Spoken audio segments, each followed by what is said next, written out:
Yes. Happy almost 2020, guys. We are in the countdown days, and I am so honored and excited to do some ceremony with you today and also give you a little instruction for your New Year's Eve. So the purpose of this call, it's the last call of Jesse Johnson Coaching YouTube Live in 2019. And the purpose of the call is to celebrate 2019, close 2019, and initiate 2020, or at least start to prepare for that initiation, which will happen, of course, at the turning of the year and the turning of the decade. And I want to invite you to go ahead and bring out your journals, your writing utensils, anything that you need to actually do some writing. You could do it on your laptop, of course. But I'm going to guide you through a couple of exercises, and I want you to be able to do them with me. If you are like driving or multitasking right now, that's fine. You can listen in, but definitely make time to watch the replay so that you can actually go through the exercises in real time. I'm going to do this. A lot of what I'm going to take you through is going to be familiar, but the language and the lens that I'm going to use with these exercises is probably going to be different than anything you've ever done before. So this is a practice that I do every month and encourage you to incorporate into a weekly, monthly, daily, yearly routine, whatever feels right to you. And as we begin, I want to read you a poem. This is one of my favorite poems by Portia Nelson. I know that many of you have heard it. It is called Autobiography in 5 Short Chapters. Chapter 1, I walk down the street. There is a deep hole in the sidewalk. I fall in. I am lost. I am helpless. It isn't my fault. It takes forever to find a way out. Chapter 2, I walk down the same street. There is a deep hole in the sidewalk. I still don't see it. I fall in again. I can't believe I am in the same place. It isn't my fault. It still takes a long time to get out. Chapter 3. I walk down the same street. There is a deep hole in the sidewalk. I see it there. I still fall in. It's habit. It's my fault. I know where I am. I get out immediately. Chapter 4. I walk down the same street. There is a deep hole in the sidewalk. I walk around it. Chapter 5. I walk down a different street. So why am I reading you this poem today? I mean, really, let's be honest. When is this poem not relevant? It's so good. I've been reading this poem for at least 20 years. Like, this has been a standby. And I love it. I'll just throw the link into the chat for those of you that are here live. And by the way, if you're here live, say hi. Let me know you're here, where you're streaming in from. I always like to know who's here because then I can be a little bit more personal in our conversation. Plus, just more fun. So this poem, I wanted to read it today because everything that we're doing in this reflection will feel better, be more productive and more effective, and have more lasting result and impact if you have this framework in mind that we all have these sidewalks in our lives and we're constantly progressing. And as soon as we move from, right, like as soon as we choose to walk down a different street, we'll inevitably, I'm sure we'll find more holes in the sidewalk. So there's an aspect of compassion and mercy that I think is really important to bring in anytime we're doing deep self-reflection, which we're definitely going to do today. And when we can be compassionate with ourselves and curious and take personal responsibility, then the whole process feels better and actually works. When we go into these processes with blame or shame or guilt or wrong-making, or on the other side, ignorance and not wanting to see the truth, it's just kind of like a waste of time, I'll be honest. So the other thing is that just actually interviewed one of my guests who you'll see in the new year, final interview of 2019 as well. And we talked about how our times are changing. And the time for this poem was written in 1977. And I actually think, like, here we are over 40 years later, and times are different. And it's like, it is the time, it is the era, it is the age of personal responsibility, right? So in the first two chapters, you can think of this in your own life, but you can also think of it as societal, as cultural, right? That we as a culture, we're falling into holes and feeling helpless and feeling like victims and taking forever to find a way out. And then kind of growing, but not really, and like continuing to just blame and shame and feel like this is not my fault, this is terrible. And when we do that, when we blame and shame, it takes a long time to get out. When we take personal responsibility, which starts in chapter 3, I walk down the same street, there's a deep hole in the sidewalk. I see it there, I still fall in. It's habit, it's my fault, I know where I am, I get out immediately. I want that to kind of be like the baseline, like, of this conversation, that everything that we're doing, everything that we're talking about, literally everything, every moment of 2020, okay, you can set this intention now, is coming from chapter 3 and beyond. And of course, we're merciful and we accept chapter 1 and chapter 2, both as part of our history and part of our pattern. But it's really, really important to hold chapter 3 as kind of your minimum requirement for yourself, that you know you're going to fall into the holes in the sidewalk. You don't make that wrong. And because you take responsibility, and not blame, okay? It's not that you blame yourself, but because you own, like, yep, I did it again, that is actually what makes it possible for you to get out fast, because you know where you are.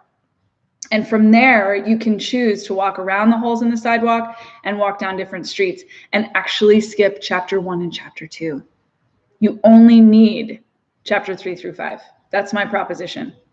So in this conversation, I'm going to guide you through these exercises where you're going to acknowledge the truth and celebrate the truth of how you've shown up in this year, in this decade. It's going to be really fun. And the tools that we're going to use are tools that you can use, as I said, all the time. I am looking at my notes, looking at the poem, and checking the chat. So just keep letting me know what's landing, what questions come up, anything that you have questions about live, I'll answer just in real time. And if you're watching the replay, anything that you have questions about, I'll answer in the comments or in a future video. My friend Majid gave me this cup. It's like, you can see it's getting battered and I love it. I actually had someone this week tell me what a relief your mug's communication is. I love that. It's a great mug. So, step 1. You guys ready? Get ready. Get that love on. Like really, you're getting really good. And I'll help you through this. So step 1 of this reflection is celebration. I want you to take a few moments to write down what you did in 2019 that was epic. You did more than you realize, and more is working in your life than you realize. And it's your job to acknowledge all of that and celebrate it. So I like to make a list of all the things that I did, or that I experienced, or that I received that are worth celebrating. And then write the details of that thing, and then write my takeaways from that. So we start on a positive note. We start looking at the truth of what is working, what is going, because that gives us a foundation to fuel, frankly, to fuel looking at the stuff that's not working, right? It's like easier when we kind of come in with like, yeah, we got a solid foundation, things are working. So my encouragement to you in this live call is to just make the list, and then later come back and flesh out the details of that. Like, you can use this list, this bullet list, to just like really go for it. So just take a minute and bullet list things that you can celebrate. And if you want, you can even share them in the chat and we'll celebrate with you. So those of you that are just hopping on, What can you celebrate about 2019? And of course, you can do this for the whole decade. What can you celebrate about the 2010s? But I'm just planting that seed. In this call, we'll just focus on 2019.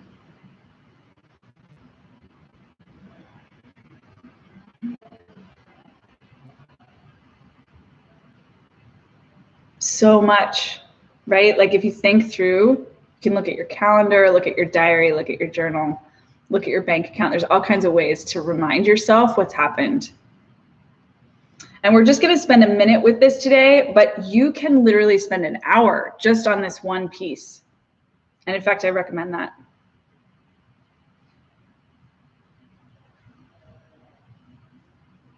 So I'm just going to celebrate Ronnie, who is celebrating the fact that she jumped into planning her group trips fully, leaving the comfort of clients behind to focus on the group trips. That's a huge, huge win, huge. It's very scary to take those kind of risks and change your business and let go of what has been bringing in a little bit of money to take the risk and focus on something bigger. Terrifying. I totally get that. That's actually one of the lenses that you can bring to this exercise is what scared you that you did anyway? What breakthroughs did you have? What successes can you acknowledge, right? So I'm going to give you guys another like 10 seconds to share anything on the chat that is resonating for you, and then I'll move on to the next step.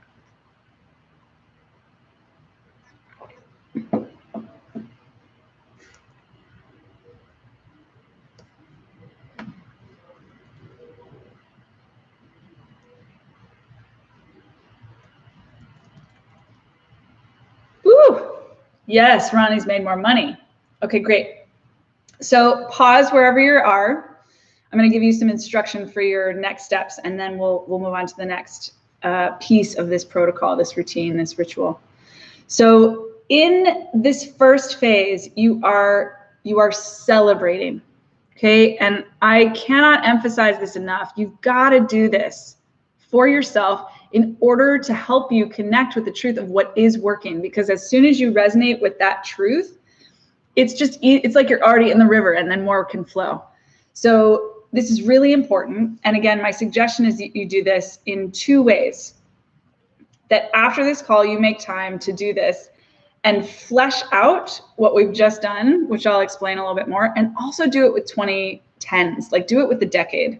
It's really fun to zoom out and go that big because you will be blown the fuck away by how much you've done in the last 10 years. I guarantee it, it's going to blow your mind. So the fleshing out, what I suggest is that you kind of go one layer at a time. So the first layer is just the bullet list.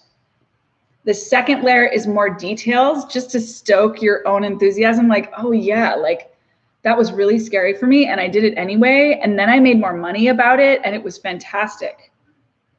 Yes, Ronnie, this is all step one. And by the way, people are sharing more, like claimed my identity as a singer. Yes, Nico, released my first single and went on my first tour. What a fucking huge deal. Come on, that hasn't even been in the last year. That's like the last 3 months or something. It's amazing. Officially launched my biz and made more money than the year before. That's amazing. Left corporate jobs, started my own business, published my book, wrote 2 speeches, hired Jesse. Yes, that's amazing. Signed up to go to India, made $155,000 and counting in a short period of time. Spent my 40th birthday in Paris, left a toxic relationship, wrote my second book, moved into a home that is more in every way. Come on, this is amazing. Went to my parents' house for Thanksgiving and didn't get triggered at all. I love that. Okay, so you can celebrate emotional things, intellectual things, financial things, health things, spiritual things. I mean, sky's the limit, okay? So I keep interrupting myself. I know you guys are still with me. So the bullet list, the details, just to stoke that. And then the third facet of the celebration is to articulate the takeaway. And there may not always be one, but like, for example, Nico shared that she went to her parents' house for Thanksgiving and didn't get triggered at all. My takeaway from that is more is possible, freedom is possible. I can be anywhere, anytime, and still know the truth of who I am. I am in charge of my truth. I am in charge of my emotional state, and I am in charge of my consciousness. And that kind of thing, those takeaways then become your anthems. Those become your mantras. Those become your truths that no one had to teach you. You claimed them. You created them. You owned them. We're going to have to write out like a whole ebook. This is so good. You guys are doing great. Yes, yes, yes. Okay. You guys ready for the next step? Step 2, and this is where you got to remember autobiography in 5 chapters. Step 2 is acknowledging what you did not do, what didn't happen, but without blaming, without feeling bad. I mean, you might not feel whatever you feel, but you don't need to go into like shame or blame or guilt or anything like that. It's just looking at the truth. Like, what did you want to see happen that didn't happen? Did you want to fall in love and have sex with 4 partners and that didn't happen? Did you want to make a certain amount of money and that didn't happen? Did you want, right? And the truth is that the energy of this exercise can be the same as celebration for 2 reasons. 1, you're looking at the truth in both. 2, you are appreciating and acknowledging yourself in both. 3, you're using both to reflect what's working and what's not working and why, so that you can transform. So take 1 minute and same thing, just make the bullet list of things that you feel didn't quite happen, didn't quite land, didn't quite work out, didn't quite, or maybe totally failed, right? You can, the whole range, but what did you really want to see that didn't actually come to fruition? And as you're doing it, just be as loving with yourself as you can. Keep going.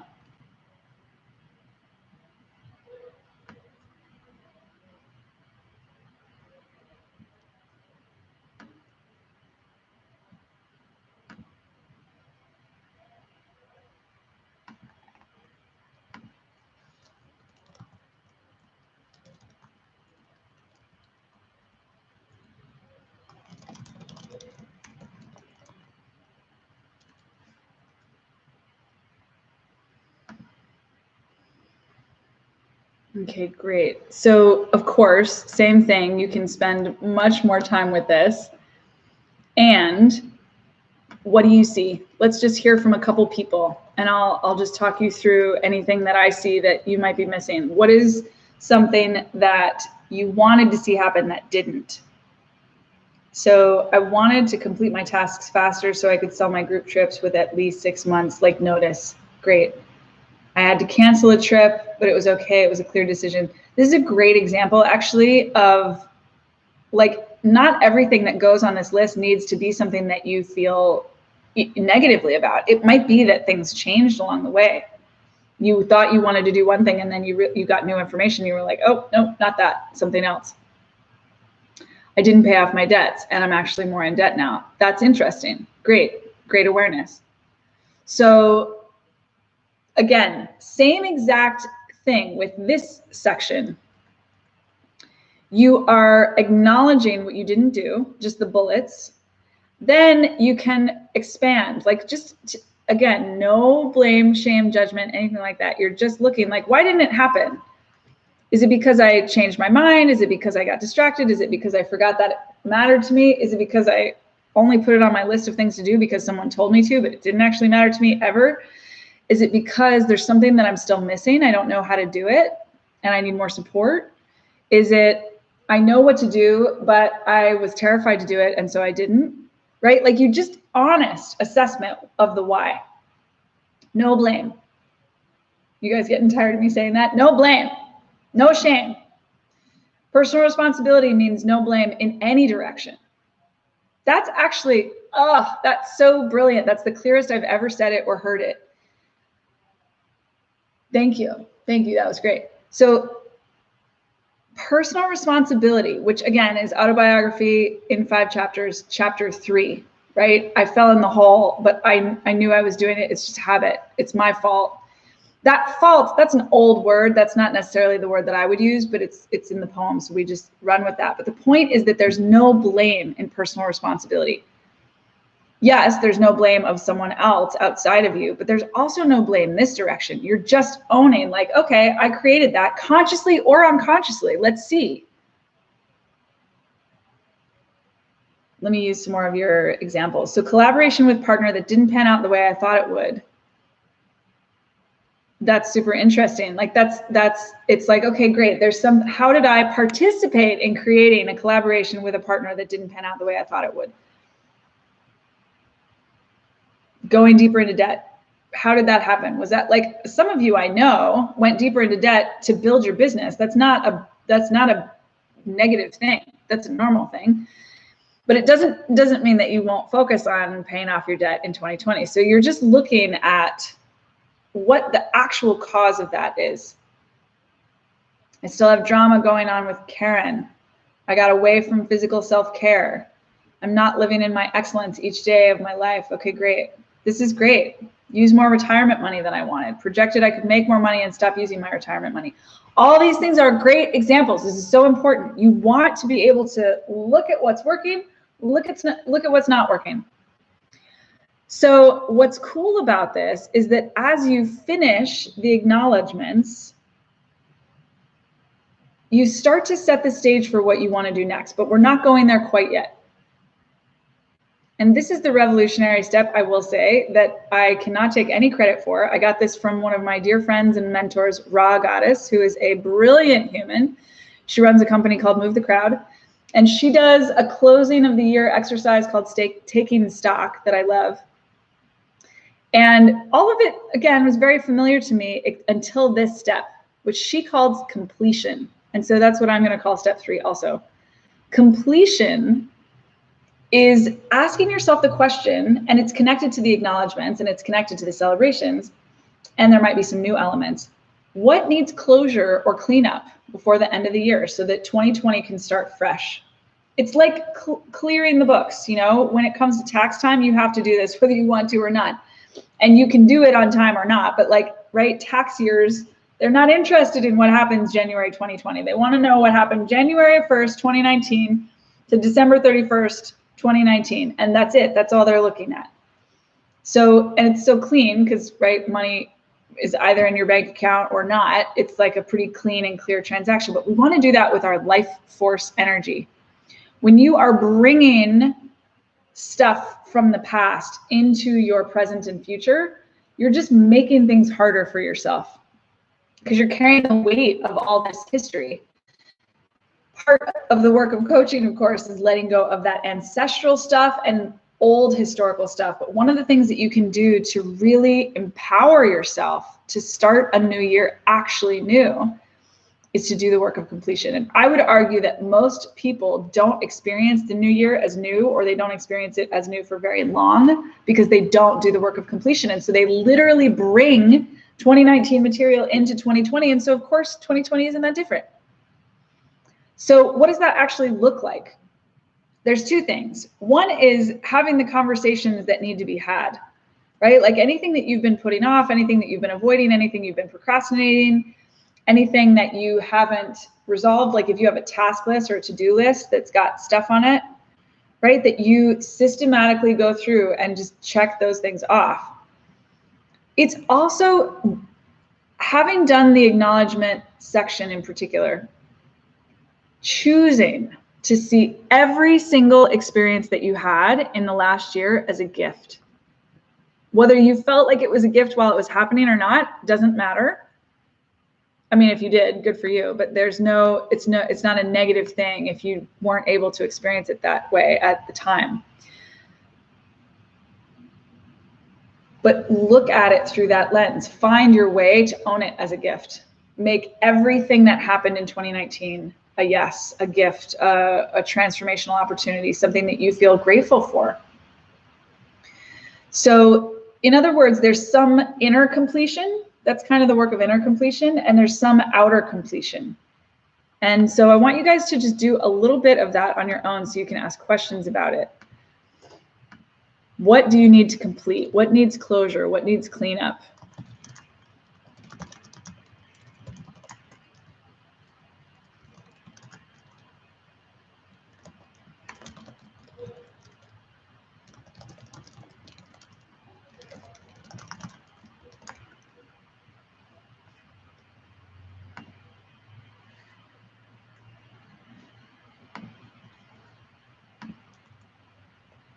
So interesting being quiet with you guys. Yes, Kate, the completion work is radical. What needs completion? What haven't you said that needs to be said? What haven't you done that needs to be done? And by the way, completion can also look like I'm not doing it. That's how I'm going to complete. I'm just going to let that go. That was ambitious and it's not going to happen. But for me, like I've got this, I'm not even going to show you. Well, maybe I'm going to show you. I'm going to show you. This corner, right, with all the boxes and cables and various things, they're just like piled on the floor. For me, that's incomplete. All that stuff needs attention. And so one of the things that I'm going to do between now and 2020 is clean it up, clear it out, put it in its place. Kate, our feng shui expert on the call, can, I'm sure, say so much about that. So just a couple examples. What do you guys need to complete? You don't have to share everything, but what did you come up with?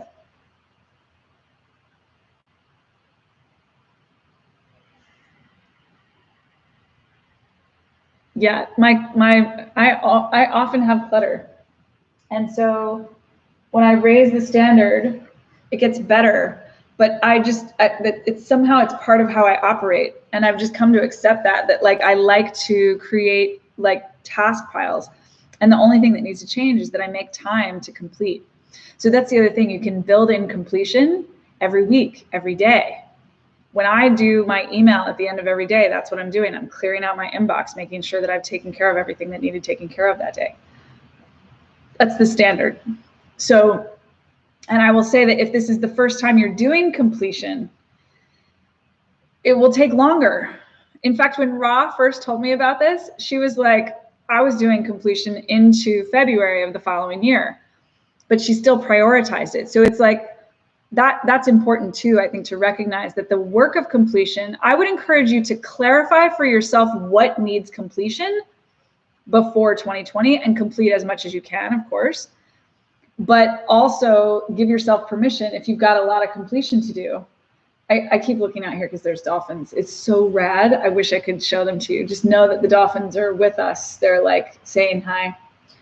That the more you build completion into your day-to-day routine, the less work you have to do. Okay, so Laura shared, this is a great example, clean out Asana, which is like a project management software, of any of the ideas and put them into Evernote. And in general, clean up my ideas and whittle them down to the most important ones. I think this is a beautiful example, right? Like I also just collect creative ideas throughout the year. I send myself emails, I put them in notes. They're not always very organized. I write them on pieces of paper. Part of shifting into 2020 for me is similar to Laura, clearing that out. Like I'm gonna throw away any piece of paper that I'm not gonna use like in the next week. I'm going to throw out any email that I'm not going to respond to in the next week. Like if it doesn't make the cut, then I let it go. And that also motivates me to take care of things. So Kate, for you, it's financial also, right? Like making sure that anyone who owes you money in 2019 pays that money in 2019. Get it done. Yes, yes, Nico, this is another great example. Completing and letting go of friendships that have dissolved this year. Sometimes in the heat of a dissolution of a relationship, we miss the opportunity to actually complete. And those of you that work with me know that I work a lot with endings. I teach people how to do endings because we don't have the opportunity to do it consciously very often. And it's one of the most powerful and healing processes that you can do. So doing that around the year end is a way of practicing cultivating your capacity to end with consciousness. So lean into this. I really think that this completion step is one of the most powerful. You can't really do it without doing the whole rest of the process, but it's really, really powerful. And if you have more questions, just ask. So the last section of this reflection, right, in terms of celebrating, acknowledging, completing, and finally visioning out of 2019 is to articulate your next steps. What do you want to be celebrating in a month, a year, a decade? Okay, so that's the bullet list. For each of those bullets, you'll talk about more, but for right now, just name the next steps from what you've written down. This could come from celebrations. You might take some of your celebrations and amplify them or repeat them. You might take some of your acknowledgements and shift them. And you might take some of your completions and use them to articulate next steps.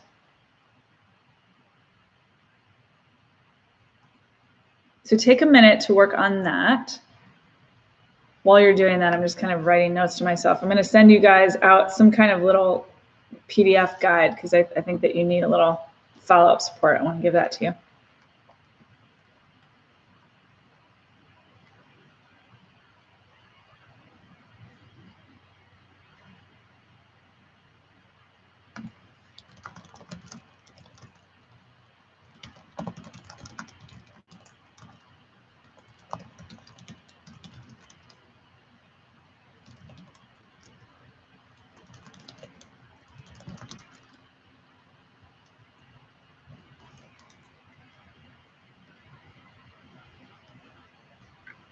Great, Maya. So this is one I'm gonna actually go into. So with the next steps, what I find helpful is to, again, do the bullet list. And then for each of those bullets, articulate what you need to do inside and outside to make this happen. And then as a fun extra, you can ask yourself which of these need ceremony or structure in order to realize. So Maya's is a great example because it's pretty abstract. Like, we know it in our bodies. We know what it feels like to move through the world with an uncluttered mind. We know what it feels like to prioritize and focus on what we want to become. At least I hope. I think everybody has had at least a taste of that. So the question is, what do you need to do concretely on the inside or the outside in order to realize that vision, that next step? And you can just ask yourself, here are the questions to ask yourself. What needs to change on the inside? What needs to change on the outside? Would this benefit from ceremony or structure? Right? Like, do you need to perform some kind of ritual with yourself in order to realize that next step? Or does it just need to go on your calendar?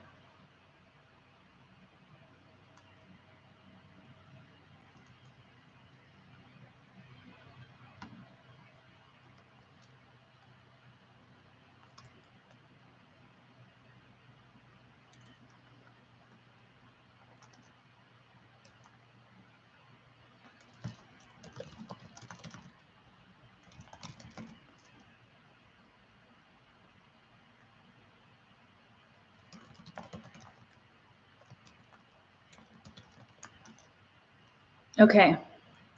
So again, we're going through this pretty quickly. I really recommend that you give yourself more time, and you can use the video again but just like pause the replay, or you can you will follow up with an email. So if you're on my list, you'll get an email with a little guide to doing this again.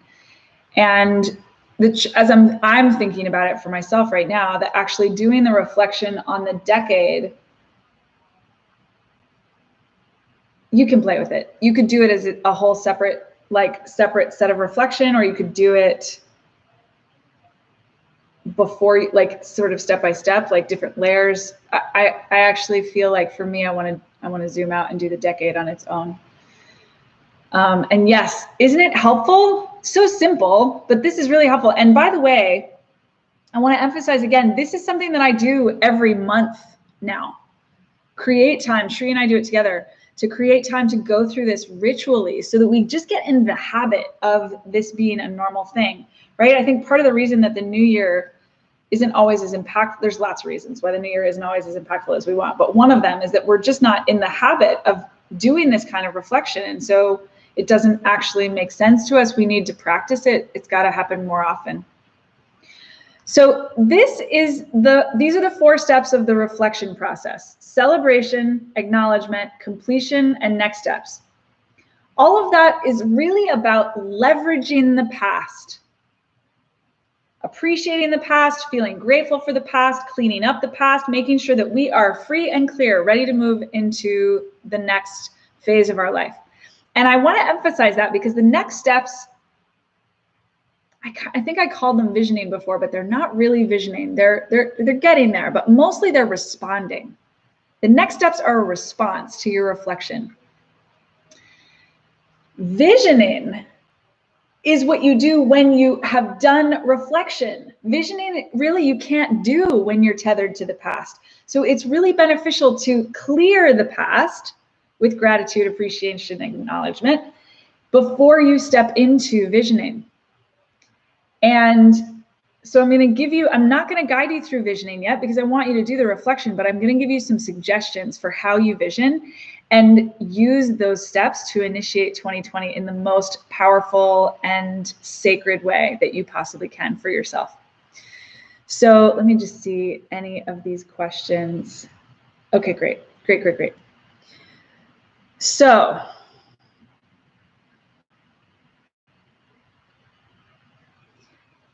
honoring 2019, you're going to move into 2020. And what I suggest is that you take the next roughly, what do we have, 10 days? More than that. We have almost 2 weeks, actually, to do your reflection. Like, make time to do this reflection work in the next 2 weeks so that it's done before 2020 begins. And as you're doing it, think about how you want to ritualize this new year. It's very powerful to do the ritual on New Year's Eve because the whole world is doing New Year's Eve.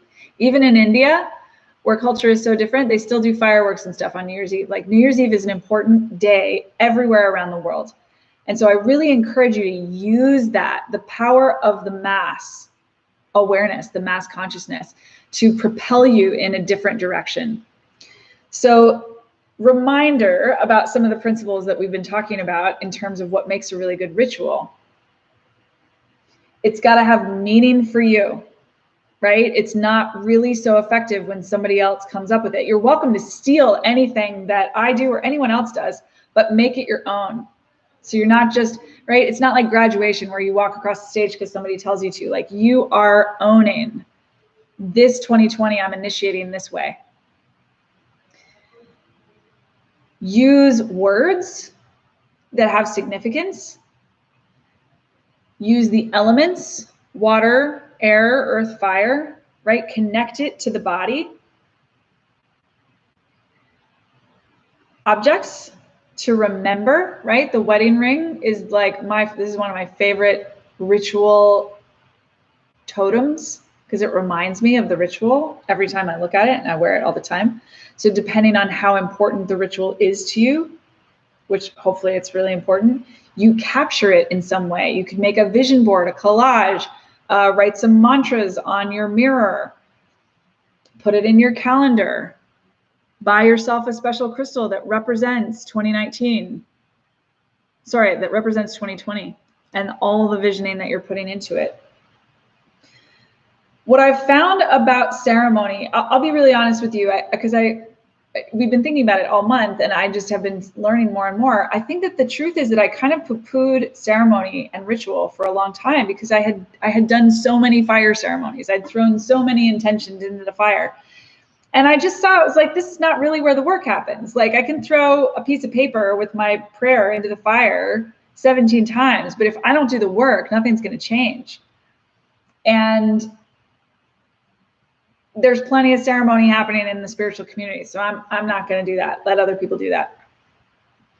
And then, as I told you guys, I had this experience with my clients literally right out there where they made up their own ceremony. I was so I was like, I don't even know what you guys are talking about. I said yes based on intuition because I had no idea what they actually wanted to do.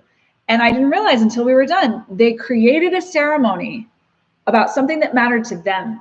a commitment that mattered to them. And every aspect of that ceremony was something that they created. Every single aspect of the ceremony had meaning. It was super simple. It was super short. It wasn't like anyone that saw us probably knew that we were up to something a little bit serious, but like, it wasn't like a big wet, you know, we didn't plan it for 2 years or hire or spend $400,000. It was like 15 minutes, a couple meditations, a little Palo Santo, we're good. A little ocean, some vows. So the power of the ceremony is in your consciousness around it and its meaning to you. It's funny, actually, the last time that Nico and I were doing a photo shoot, these gestures came out of me. They've come before, but never in public. And so for me, like, there's something there too. Like, I'm really getting into like, oh yeah, what does it feel like if I dance or move or embody this intention? Are there some moves that want to be the themes of 2020? Are there some words that want to be the theme of 2020? Some of you guys know that my themes for 2020 are devotion, impact, prosperity. Every single thing that I'm doing is connected to those 3 things. And generally speaking, all 3 at once. So those are my theme words under the umbrella of clarity, because 2020 vision, right? So if you choose to have themes in your 2020 vision, then maybe you find a crystal to go with each theme, right? One that feels good to you. Could be little, like something that you could carry in your pocket. Things that remind you. You need the reminder, because otherwise you'll create this whole ceremony. You might remember it, you might not, and you won't do anything about it. So it's got to be meaningful on the inside and the outside. It's got to have concreteness internally and externally. So create that ritual for yourself. Plan it out. When are you going to do it? What are your words? And I would also encourage you, because it's 2020, to think about the decade.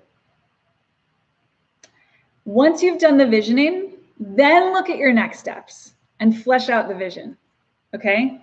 I want you to let your reflection on 2020 kind of have some space. Like you let go of, 2019. Let 2019 go, clear it out, do some visioning. What's the next year gonna look like? What's the next decade gonna look like? Have fun with that. Completely untethered, completely free. You don't even have to understand what comes through. What are the words? What are the movements? What are the archetypes? Come up with your ritual. Then go back and look at your next steps and just see what of your next steps want to be included here and how.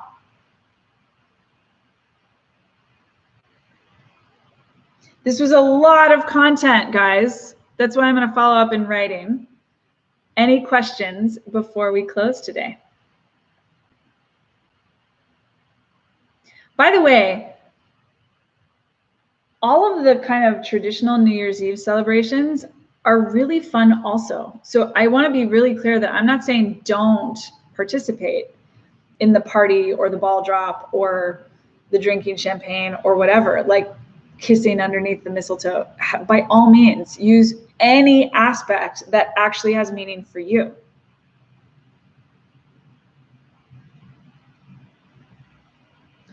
'2020 is going to be a really powerful year.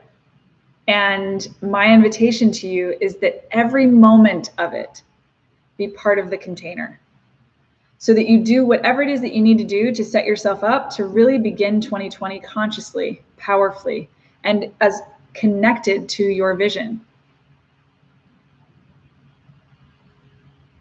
And what Kate just said is totally true. Doing this kind of work creates miracles, or what look like miracles. So enjoy, enjoy, enjoy, enjoy. I am so, so, so excited about what we're doing together. So, so full of celebration and love for you guys. We are not going to be doing lives for the next little chunk of time for 2 reasons. First, the holidays, which happen, of course, conveniently. Next Wednesday is Christmas, which is great, and the following is New Year's Day. So I will be in ceremony with you. I will be creating ritual with you on these holidays, but I won't be live. January 8th is, we're starting some new things, which I'm really excited to share with you. And then we'll be in India. So the next live will be actually in February, like mid-February. we'll come back again on probably the 12th. And I'm super excited to see you guys then. In between now and then, we will be sharing tons of YouTube content. So do not fear. We just won't be live and in person like this for a little bit. Anything that my team or I can do to serve you, please let us know. You can always email info@jessiejohnsoncoaching.com. Comment here on YouTube. I personally read all the comments and respond. So it's a great place to grab my attention, get some eyes on something. And particularly with this closing of the year ritual and the turning into 2020 and initiating, just if anything comes up, please let us know. We got the solstice happening. We're bringing in the light. This is going to be an amazing, amazing time. Amazing time. So just know that. Give yourself all of the self-care that you need. If you're with family, follow Nico's inspiration and know that you can live in your mastery even when you're around your family. And lean into the support that's here for you. It is big, it is vast, it is large. And I'm just feeling called to read this poem again, just to remind you. So again, I started the session with this Portia Nelson poem. There's a Hole in My Sidewalk. The Romance of Self-Discovery is the book that this is from. And the poem itself is called Autobiography in 5 Short Chapters. So just notice as I read what's changed, just even in the last 45 minutes. Chapter 1. I walk down the street. There is a deep hole in the sidewalk. I fall in. I am lost. I am helpless. It isn't my fault. It takes forever to find a way out. I walk down the same street. There is a deep hole in the sidewalk. I still don't see it. I fall in again. I can't believe I'm in the same place. It isn't my fault. It still takes a long time to get out. I walk down the same street. There is a deep hole in the sidewalk. I see it there. I still fall in. It's habit. It's my fault. I know where I am. I get out immediately. I walk down the same street. There is a deep hole in the sidewalk. I walk around it. I walk down a different street.